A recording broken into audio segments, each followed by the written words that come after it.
லங்குவாஸ். இது என்னதுன்னா ஒரு வகையான இஞ்சி குடும்பத்தை சேர்ந்தது. ஆனால் இது வந்து இஞ்சி ஃப்ளேவர் இது கொடுக்காது. இது கொஞ்சம் வித்தியாசமாக இருக்கும். இது வந்துட்டு இஞ்சி குடும்பத்தோடு சேர்ந்தது தான். அண்ட் இது ஒரு ஸ்பூன் ஆஃப் மிளகு, ஒரு ஸ்பூன் ஆஃப் சீரகம். இது வந்து சிலவங்க போட மாட்டாங்க, சிலவங்க போடுவாங்க. ஸோ இன்றைக்கி நான் வந்து இதை ஆட் பண்ணுறேன். அண்ட் இது கூட சேர்த்து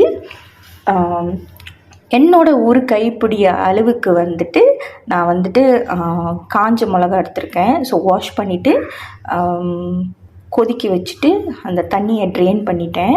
ஸோ இப்போ இந்த இன்க்ரீடியன்ட்ஸ் எல்லாமே நம்ம வந்து பிளெண்ட் பண்ண போகிறோம். மையா நேகா தண்ணி ஊற்றி நம்ம வந்துட்டு பிளெண்ட் பண்ண போகிறோம். ஓகே, அந்த சிக்கன் ரெண்டாங்க்கு கடைசியாக நம்ம வந்துட்டு இதை ஆட் பண்ணுவோம். கண்டிப்பாக உங்களுக்கு ஞாபகம் இருந்திருக்கும், நம்மளோட ப்ரீவியஸ் வீடியோவில்